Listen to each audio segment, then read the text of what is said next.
Amar putusan tersebut secara tegas MK sudah membagi pemilu 2 kali dalam 5 tahun. Pemilu pertama adalah pemungutan suara dilaksanakan secara serentak untuk memilih anggota DPR, DPD, Presiden, dan Wakil Presiden. Pemilu kedua dalam waktu paling singkat 2 tahun, paling lama 2 tahun 6 bulan, sejak pelantikan anggota DPR, anggota DPD, dan sejak pelantikan Presiden, dilaksanakan pemungutan suara serentak memilih anggota DPRD, provinsi, kabupaten, kota, dan juga gubernur, wakil gubernur, wakil bupati. Jadi MK berpendapat dalam putusannya memutuskan ada 2 kali pemilu. Pertanyaannya adalah, apakah putusan MK tersebut sesuai dengan Undang-Undang Dasar atau sebaliknya melanggar Undang-Undang Dasar? Ini hal besar yang ingin kita diskusikan. Untuk menjawab pertanyaan tersebut, maka izinkan saya menyampaikan beberapa prinsip dasar aturan konstitusi yang berkenaan dengan masalah pemilu dan pilkada di dalam Undang-Undang Dasar 45. Tentang pemilu, kita mengacu pada pasal 22E ayat 1. Pemilu dilaksanakan secara langsung, umum, bebas, rahasia, jujur, adil, setiap 5 tahun sekali. Jadi konstitusi mengatakan setiap 5 tahun sekali. 2, pemilu diselenggarakan untuk memilih anggota DPR, DPD, Presiden, Wakil Presiden, serta DPRD. Demikian juga pasal 18 ayat 3, meskipun ini dalam lingkup pemerintahan daerah, tapi di sini juga ada bicara masalah pemilu, yaitu pemerintah daerah provinsi, daerah kabupaten kota memiliki Dewan Perwakilan Rakyat Daerah yang anggota-anggotanya dipilih melalui pemilihan umum. Dari masalah yang di atas, dan sudah kita jawab dengan ketentuan konstitusi, maka sementara kita ambil kesimpulan pertama. Berdasarkan pasal 22 ayat 1 dan 2, serta pasal 18 ayat 3 Undang-Undang Dasar 45, maka 1, pemilihan umum hanya 1 kali dalam 5 tahun. Bukan 2 kali sebagaimana dalam putusan MK Aku. Yang kedua, yang dipilih melalui pemilihan umum setiap 5 tahun sekali adalah anggota DPR, anggota DPD, Presiden, Wakil Presiden, serta anggota DPRD secara serentak dan tidak dipisah-pisahkan karena pasal itu berada dalam satu tarikan nafas. Sedangkan MK memisah pemilihan anggota DPR, anggota DPD, Presiden, dan Wakil Presiden dalam satu pemilu dengan dipisahkan dengan pemilihan anggota DPRD, provinsi, kabupaten, kota, serta gubernur, wakil gubernur, bupati, dan wali kota. Selamat datang Ibu Valina. Tentang pemilihan kepala daerah, tadi berkaitan dengan pemilihan umum. Yang kedua adalah kita mencoba melihat tentang pemilihan kepala daerah di dalam konstitusi. Pemilihan kepala daerah berada pada pasal 18B ayat 4 Undang-Undang Dasar 45, di mana dikatakan gubernur, bupati, dan wali kota masing-masing sebagai kepala pemerintahan daerah provinsi, kabupaten, kota dipilih secara demokratis, ya, bukan di dalam pemilihan umum. Kalau dia masuk rezim pemilihan umum, maka pasti pasal 22E menyebut itu, tapi ini sengaja tidak disebut. Dari aturan Undang-Undang Dasar 45 tersebut dapat disimpulkan prinsip-prinsip konstitusi. Pemilihan umum dilaksanakan sekali dalam 5 tahun, bukan 2 kali dalam 5 tahun. Pemilihan umum dilaksanakan untuk memilih anggota DPR, DPD, Presiden, dan Wakil Presiden, serta DPRD. Pemilihan ini berada dalam satu tarikan nafas yang serentak. Sedangkan MK memisah pemilihan anggota DPR, DPD, Presiden, dan Wakil Presiden dengan anggota DPRD. Yang ketiga, gubernur, bupati, dan wali kota masing-masing sebagai kepala pemerintahan daerah provinsi, kabupaten, kota dipilih secara demokratis.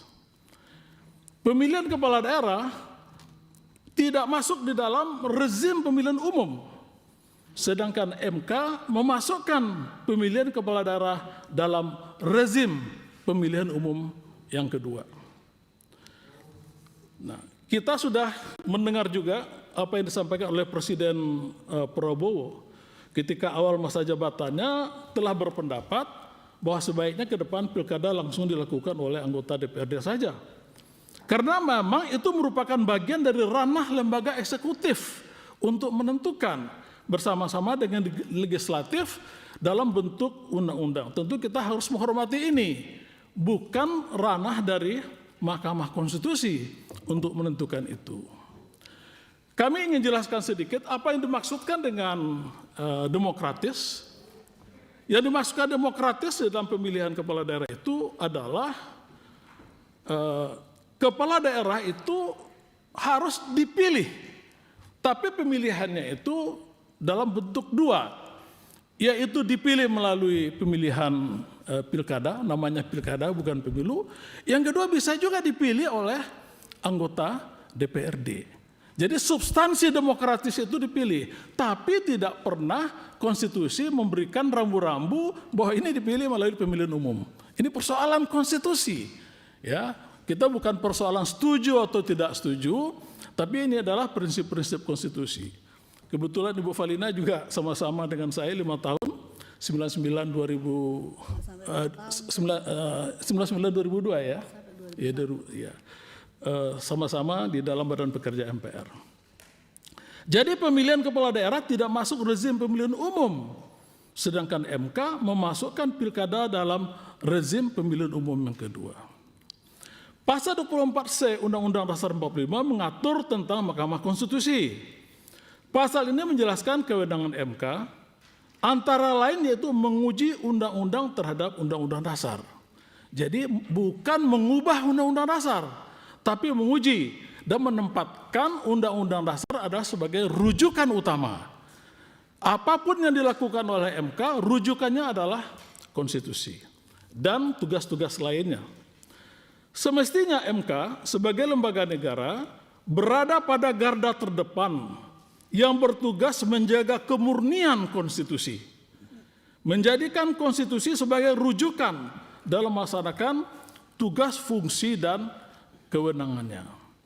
MK tidak diberikan kewenangan mengubah konstitusi. Yang berhak mengubah konstitusi hanyalah MPR saja. Ya, jika ingin mengubah substansi konstitusi, maka apabila MK mengubah substansi konstitusi, maka MK sama saja melanggar konstitusi. Jadi serahkan saja kepada lembaga yang memang sudah diberikan fungsi dan kewenangannya oleh konstitusi. Kita kan bicara tentang masalah hidup berbangsa dan bernegara.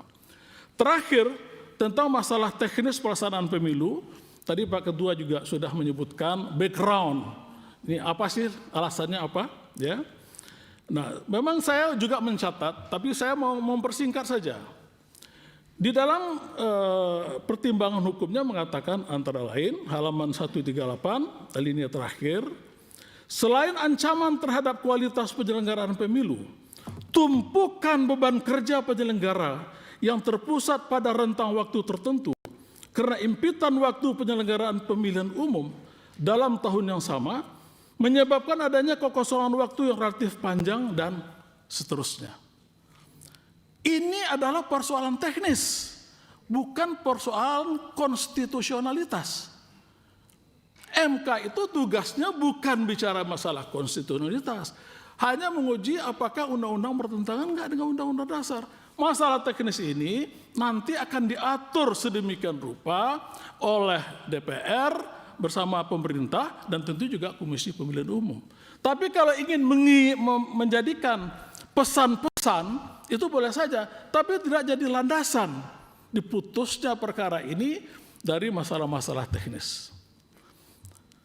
Nah, dengan paparan singkat ini tentu dapat disimpulkan bahwa menurut saya ya, bahwa putusan MK nomor 135 itu 35/2024 bertentangan dengan konstitusi. Kemudian apa yang saya sampaikan ini tentu Pak Ketua semata-mata adalah untuk kepentingan bangsa dan negara, dan saya menghormati prinsip checks and balances. Memang di dalam konstitusi itu kita membagi sedemikian rupa fungsi tugas-tugas kenegaraan ini, dan masing-masing harus jalan supaya ada check and balances. Dan satu lembaga negara satu dengan yang lainnya nggak boleh mentang-mentang, jalankan aja tugasnya masing-masing. Mohon maaf apabila ada yang kurang tepat. Di Papua banyak burung cendrawasih. Demikian dulu dan terima kasih. Keren. Terima kasih sekali Pak Patrialis, luar biasa ya. Saya juga sudah mengikuti